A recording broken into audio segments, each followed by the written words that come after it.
നമസ്കാരം. നമ്മുടെ വിവാദ നായകനിപ്പം ADGP MR അജിത് കുമാറിനാണ്. അദ്ദേഹത്തിനെതിരെ PV അൻവർ MLA ഉന്നയിച്ച ആരോപണങ്ങളെല്ലാം DGPയുടെ നേതൃത്വത്തിലുള്ള പ്രത്യേക സംഘം അന്വേഷിക്കില്ല. തൃശ്ശൂരിലെ പഞ്ചനക്ഷത്ര ഹോട്ടലിൽ RSS ജനറൽ സെക്രട്ടറിയുമായിട്ട് സ്വകാര്യ വാഹനത്തിലെത്തി കൂടിക്കാഴ്ച നടത്തിയതും തൃശ്ശൂർ പൂരം കലക്കാൻ ശ്രമിച്ചതും മുഖ്യമന്ത്രിക്ക് വേണ്ടി രാഷ്ട്രീയ ഇടനിലക്കാരനായതുമൊന്നും അന്വേഷണത്തിൻ്റെ ഭാഗമല്ല. അൻവർ പത്രസമ്മേളനത്തിൽ ഉന്നയിച്ച ഏതാനും ചെറിയ ആരോപണങ്ങൾ അന്വേഷിച്ച് ADGPക്ക് ക്ലീൻ ചിറ്റ് നൽകാനാണ് നീക്കങ്ങൾ സജീവമായി പുരോഗമിക്കുന്നത്. മുഖ്യമന്ത്രിയുടെ പൊളിറ്റിക്കൽ സെക്രട്ടറി P ശശിക്കെതിരെ അൻവർ ഉന്നയിച്ച ആരോപണങ്ങളും പ്രത്യേക സംഘം അന്വേഷിക്കുന്നില്ല. രാഷ്ട്രീയ ആരോപണങ്ങളൊന്നും തങ്ങളുടെ അന്വേഷണത്തിൻ്റെ പരിധിയിൽ ഉണ്ടാവില്ലെന്ന് അന്വേഷണ സംഘത്തിലെ പ്രധാനി വ്യക്തമാക്കി. RSS നേതാവുമായിട്ടുള്ള ADGPയുടെ കൂടിക്കാഴ്ച വൻ വിവാദമായിരിക്കെയാണ് ഇക്കാര്യത്തിൽ നേരറിയാനുള്ള ഒരു അന്വേഷണം പോലും ഇല്ലാത്തത്.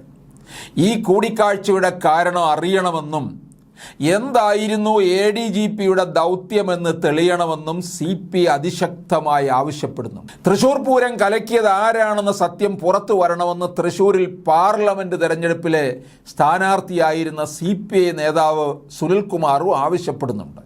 എന്നാൽ ഇതൊന്നും വകവയ്ക്കാതെ യാതൊരു അന്വേഷണവും വേണ്ടെന്നാണ് സർക്കാരിൻ്റെ നിലപാട്. RSSൻ്റെ പോഷക സംഘടനയായ വിജ്ഞാന ഭാരതിയുടെ മലയാളിയായ ദേശീയ ഭാരവാഹിക്കൊപ്പമാണ് 2023 മെയ് 22 ADGP ഹോട്ടലിലെത്തി RSS നേതാവിനെ കണ്ടതെന്ന് തൃശ്ശൂർ സ്പെഷ്യൽ ബ്രാഞ്ച് ഉദ്യോഗസ്ഥർ അന്നേ റിപ്പോർട്ട് ചെയ്തിരുന്നതാണ്. ക്രമസമാധാന ചുമതലയുള്ള ADGP ആയതിനാൽ അജിത് കുമാറിൻ്റെ വാഹനത്തിൻ്റെ ലോഗ് ബുക്ക് പരിശോധിച്ചാൽ എവിടെയെല്ലാം പോയെന്ന് കൃത്യമായിട്ട് കാര്യങ്ങൾ അറിയാൻ കഴിയും. അതിനാൽ ഔദ്യോഗിക വാഹനം ഒഴിവാക്കി പകരം വിജ്ഞാന ഭാരതി ഭാരവാഹി സ്വയം ഓടിച്ചു വന്ന കാറിലായിരുന്നു യാത്ര. ഇത് ഗുരുതരമായ പെരുമാറ്റച്ചട്ട ലംഘനമാണ്. ലോക്സഭാ തെരഞ്ഞെടുപ്പിൽ തൃശ്ശൂരിലെ BJP സ്ഥാനാർത്ഥി സുരേഷ് ഗോപിയെ ജയിപ്പിക്കാനായി ADGP MR അജിത് കുമാർ പൂരം കലക്കിയെന്ന് ഇടത് MLA PV അൻവർ ആരോപിച്ചിരുന്നു.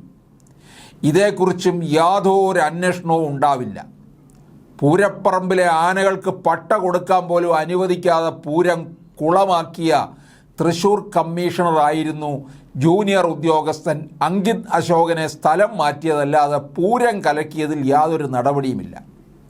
എന്നാൽ രാഷ്ട്രീയ ലക്ഷ്യത്തോടെയും BJP സ്ഥാനാർത്ഥിയെ വിജയിപ്പിക്കാനും ലക്ഷ്യമിട്ട് ADGP നടത്തിയ രാഷ്ട്രീയ ഓപ്പറേഷനാണിതെന്നാണ് ആരോപണം. സ്വർണ്ണക്കടത്ത്, കൊലപാതകം, മന്ത്രിമാരുടെ അടക്കം ഫോൺ ചോർത്തൽ, സ്വർണം പൊട്ടിക്കൽ, കോടികളുടെ കൈക്കൂലി അടക്കം ഗുരുതര ആരോപണങ്ങളാണ് PV അൻവർ MLA ഉന്നയിച്ചത്. മേലുദ്യോഗസ്ഥനായ ADGPയുടെ മൊഴിയെടുത്ത് ഇതേക്കുറിച്ചെല്ലാം വിശദമായി അന്വേഷിക്കാൻ IG-യുടെ സംഘത്തിന് കഴിയാത്ത സ്ഥിതിയാണ്. അന്വേഷണ സംഘത്തിലെ മറ്റ് 4 പേര് ADGP അജിത്തിൻ്റെ കീഴുദ്യോഗസ്ഥരാണ്. IG-യും തിരുവനന്തപുരം സിറ്റി പോലീസ് കമ്മീഷണറുമായ സ്പർജൻ കുമാറിനാണ് അന്വേഷണ നേതൃത്വം. അദ്ദേഹവും സംഘത്തിലുള്ള തൃശ്ശൂർ റേഞ്ച് DIG തോംസൺ ജോസും അജിത് കുമാറിന് നേരിട്ട് റിപ്പോർട്ട് ചെയ്യേണ്ടവരാണ്. സംഘത്തിലുള്ള SP ഷാനവാസ് വിരമിച്ച ശേഷം IPS സ്ഥാനക്കയറ്റം ലഭിച്ച് കഴിഞ്ഞ മാസം സർവീസിൽ തിരിച്ചെത്തിയതാണ്. മറ്റൊരു SP മധുസൂദനൻ AKG സെൻറ്റർ ആക്രമണ കേസ് അടക്കം അന്വേഷിച്ച CPMൻ്റെ വേണ്ടപ്പെട്ടയാളാണ്. ഇവരുടെ ഒന്നും കയ്യിൽ ഒതുങ്ങുന്നതല്ല അജിത്തിനെതിരായ അന്വേഷണം. അതിനിടെ അന്വേഷണ സംഘത്തിലെ സ്പർജൻ കുമാറും DIG തോംസൺ ജോസും നിത്യേനയുള്ള ക്രമസമാധാന കാര്യങ്ങൾ തനിക്ക് റിപ്പോർട്ട് ചെയ്യേണ്ടെന്നും നേരിട്ട് DGPയെ അറിയിക്കാനും ADGP അജിത് കുമാർ നിർദ്ദേശിച്ചതും വിവാദമായിട്ടുണ്ട്.